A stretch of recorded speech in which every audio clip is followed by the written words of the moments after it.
Welcome, Nomads, to the Nomad Nation Network. I am your host and fellow Nomad Step Van Rav. This is Nomad News for Friday, September 6th, 2019. All right, guys, before we get to our first story, if you would do me a little favor, and if you will look right down there and click that little red subscribe button, be sure to click the little bell right next to it because it'll give you a new notification every single time that we upload a new episode of Nomad News. And that way you stay in the know when it comes to everything in the Nomad Nation. Now, to our first story. All right, beautiful people, before we get to our first story, I just kind of wanted to apologize for the lack of new episodes of Nomad News. I have been pretty busy this last couple of weeks.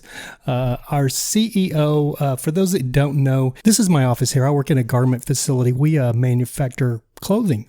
And our beautiful CEO, Serena Bina Boom, she's been on vacation in Europe for the last 2 weeks. So she's been gallivanting around Morocco, just a whole bunch of cities over there in Europe, just having the time of her life. And in that process, that left me here in charge. So I've been basically running the company while she's been on vacation. Now, she is back now, but this is her first day back. She did bring me something from Paris, so let's actually see what she brought me.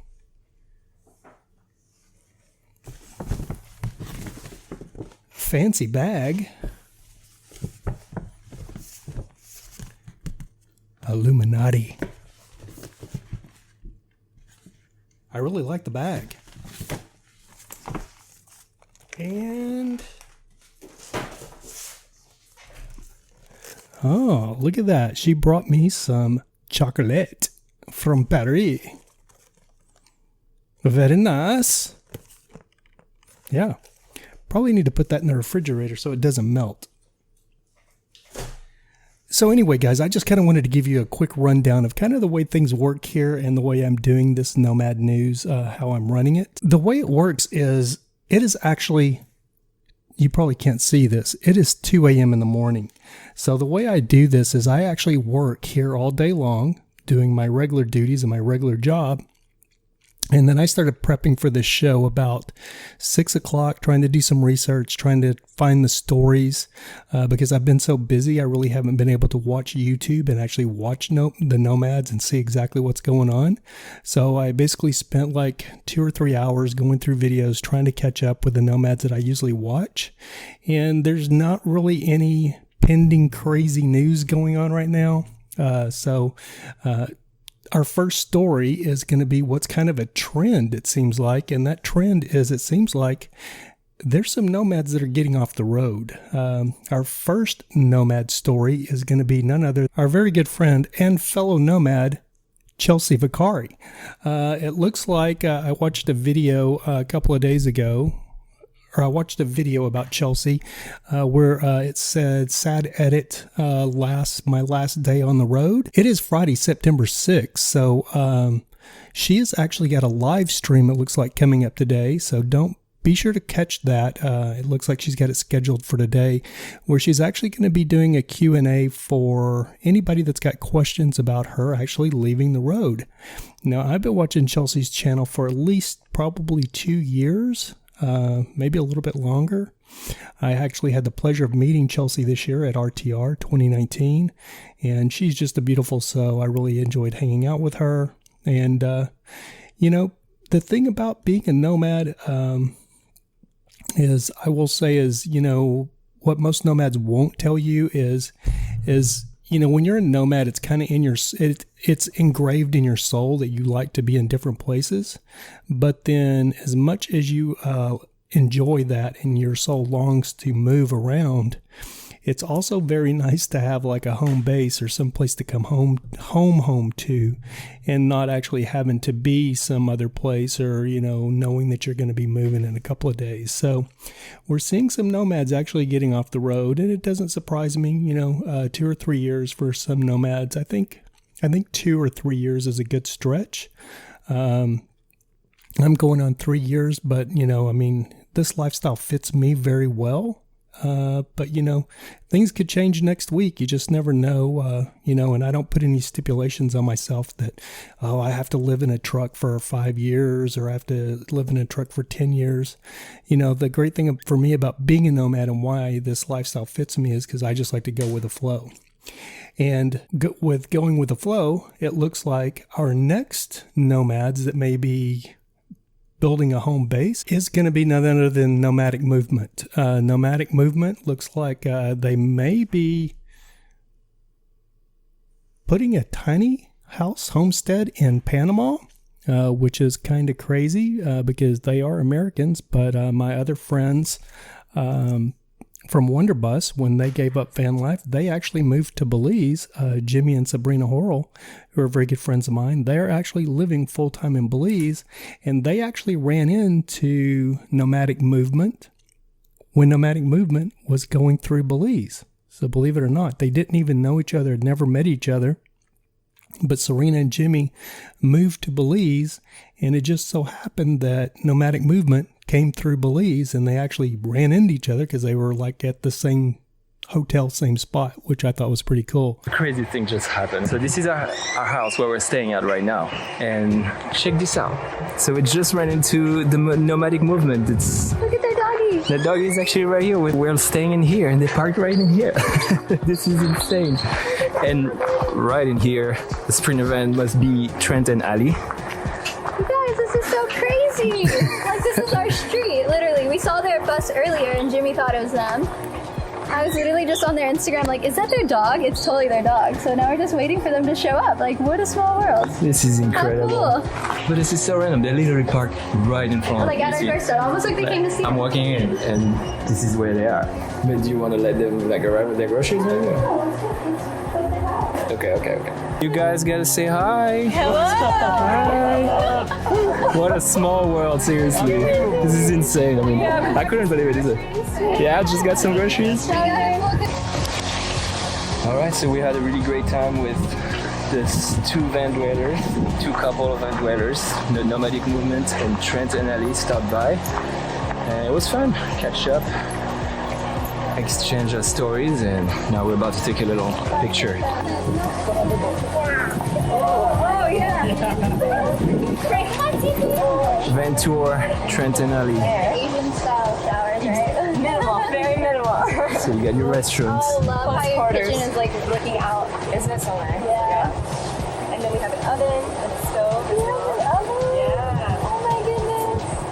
Just lifts up. They have an oven, you guys. Check that out. Wow. Oh, that's so beautiful. And you guys made it all yourself? Yeah.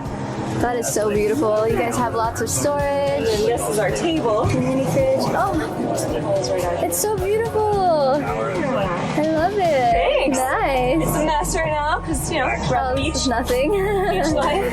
Yeah. They have a motorbike on the back. Check it out. They're set up. Austin made a new home. You like it, huh, Papa? When I talked to Jimmy and he told me about it, and then they ended up making a video about it. But yeah, it looks like they may be putting in roots in Panama, which is kind of crazy. I think most nomads, they plan on traveling around maybe for a couple of years, and then when they give up the van life, they actually move back to the States. But they're building a base camp, it looks like, in Panama. So Nomadic Movement are actually in a town in Panama called, I believe it's called Boguete, which I'd never heard of it until I actually watched their video. And they actually are looking for land in Boguete. And once they give all the reasons for why they're looking for land in Boguete, it sounds pretty appealing to me as well. And one thing that they touch base on, which is something that I ran into when I moved out to Joshua Tree, California for 3 years in the Mojave Desert. When I moved out there from LA, I had actually planned on building a tiny home or a container home homestead out there. But once I got into looking at the restrictions that California had, I knew that it was not going to be possible. I mean, one thing, it's desert land. You could buy like a 5-acre plot of land very cheap for like 10 grand. And the only problem is you have to pay 25, 30, 40 grand to have utilities city utilities run to your land, or you have to build a house, or whatever your house on that land is has to be over 800 square feet. You can't build anything under 800 square feet. So it was very quickly that I realized that I would not be building my little home. I wanted like a little fenced in, like a little fenced in with several dwellings on one piece of property, like a little just like a little lot with all fenced in with a perimeter fence, like a little compound. That's what I wanted, with maybe a couple little tiny houses that I could Airbnb, and and me having like a larger container house with a photography studio or recording studio like this, where I could do my YouTube stuff and my photography. But after like really looking into it, and when I was leasing a house out there, I quickly realized that it was an impossibility if I didn't have $100,000 to do it. And if it's going to cost that much, you might as well just find a house somewhere on a piece of property and purchase it. So that dream went right out the window. And that was another reason that I transitioned into van life, or step van life. So watching their video, and they're talking about the exact same things when they're looking around in the United States, which is what they had planned on doing when they come back and got through traveling, was finding a little place to build their little homestead and compound in the States. And it's everything that they've looked at, it ends up being illegal. Now, Texas is pretty free and open to do what you want to do with your property. California, forget about it. But the one thing that really caught and piqued my attention with this video is they are talking about the climate. And in this little town, Boca Chica, or whatever I said it was, the climate is between like 55 degrees and 77 degrees, almost 365 days a year. That is very appealing, because that is one of the only reasons that I live in Southern California, is for the climate. Now, it has been in the lower 90s to the mid, even 96, 97 degrees here for the last couple of weeks. It is 2 or 2:30 in the morning, I believe now, and it is still hot here. It's cooled down outside, but because it was so hot in here during the day, it stayed warm, even with the air conditioner going in Serena's office. Her air conditioner doesn't cool both of our offices adequately. So my office is always a heat wave. So we're looking forward to some cooler weather here, I think, at the end of the week. But their video really makes me think, because I could definitely make my way down to a town like that if it has that moderate climate 365, because that is what I'm looking for. And then they talk about how well developed the actual city is, with all the restaurants, a sports bar, several different coffee shops. So I know I mentioned earlier, my friend Sabrina and Jimmy Horrell, they moved to Belize, and I know they've had a very rough time with the climate, because it's very, very hot and humid there. It's like 90 something degrees every day with 100% humidity. So what they have found sounds like a little gem, because wherever I was decide to move to, I'm looking for a moderate climate like we have here in Southern California. That's the only reason I stay in Southern California, is because of the entertainment business that I'm working in. But if I ever grow this YouTube channel to a point where it's even making $800 to $1,100 a month, I am out of California. And I'm looking for another place, though, that has a moderate climate, which we really don't have anywhere in the United States, except for maybe Hawaii. I don't know where else in the United States that I've ever been that has a very moderate winter and a very moderate summer like we have in Southern California. That's why everybody lives here, is for the weather. They can tell you whatever they want to tell you, the blue skies, the beach, whatever. It's the weather. That's the reason I live here, is the weather. Especially if you're a van lifer, this is the best weather, because if I was in Texas, it would have been over 100 degrees with 70 or 80% humidity. That's miserable. I can survive here in Southern California in my truck during the day with no air conditioner. Maybe turning my air conditioner on and running it for 25, 30 minutes out of a day just to cool the truck down if it gets too warm inside. But it's not so hot that it's absolutely miserable, which you would be in almost every other state in the United States. And that's one of the things that I do love about California is the moderate climate. So they may be onto something. Anyway, guys, let's move on to our next story. All right, our next story is really not a story. It's a shout out to RVREBELGIRL. I was in this live chat that she had the other night. I ended up hitting her with a super chat. Gave her a couple of dollars through her super chat. And actually, I had a really good time watching her live chat. It's something I'm probably going to be trying to do here in the near future, but just haven't crossed that bridge yet. But I'm trying to get all my ducks in a row so we could do some live chat on this channel as well. But just wanted to give a shout out to RVREBELGIRL. She's a little under 5,000 subscribers. So if you have not checked out RVREBELGIRL's channel, I'm going to link it down below as always in the description.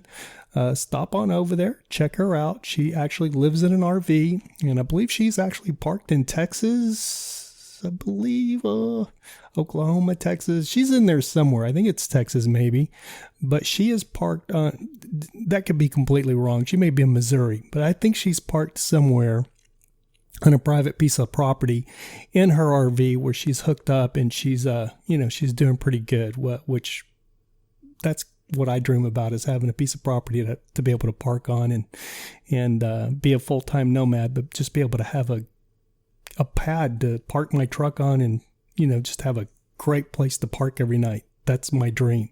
Anyway, guys, stop on over, check out RVREBELGIRL. She's always commenting, and she's been a big supporter of this channel since we've started it, since we've started the Nomad News genre. So just wanted to give a shout out to RVREBELGIRL. Thanks, RVREBELGIRL, for all of your awesome comments and the great live chat you had the other night and the shout out. And next in the Nomad News, guys, we're just going to touch real quick on this story, but I'm sure a lot of you recognize this fellow. That is none other than very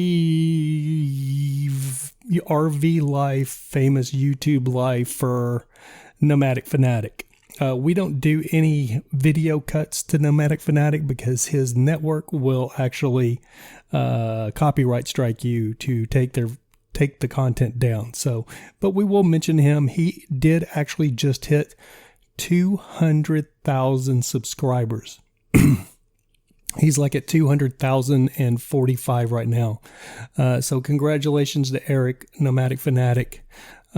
He's just a guy that goes around, that lives on the road in an RV, and he's been doing this for 5 or 6 years. I've been dabbling and watching his channel. Watched his channel a lot when he started. Don't watch it so much anymore. There's a lot of other nomads out there, but I do keep up with him from time to time, and I did see that he just hit today, or yesterday, he did just hit 200,000 subscribers.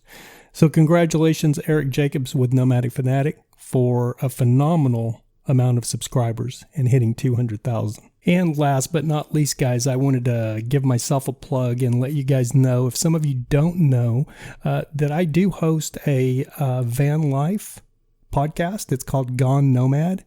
You can find it on iTunes. You can find it on Stitcher Radio. And I do upload those podcasts up on this YouTube channel. So there are a couple episodes. There will be another episode coming up shortly that's going to be dealing and talking about what it's like to be a full-time nomad and a YouTuber. And can you support yourself doing YouTube and being on the road and being a nomad? Because I have a little experience with that, because I started my first YouTube channel when YouTube basically started back in 2006. And that channel has been rebranded and is now called Nomad Nation. So you can check out the other channel. My other channel is going to be dealing with everything from my own Snap-on truck and me doing my daily life as a full-time van lifer. And this channel will be dedicated to Nomad News. So anyway, guys, that's going to do it for this episode. I want to thank you so much for tuning in. And again, don't forget to click that little subscribe button and hit the bell so you get a new notification every single time that we upload a new episode. And remember, guys, everything you ever wanted, it's sitting right on the other side of fear. Safe travels, nomads. We'll see you next episode.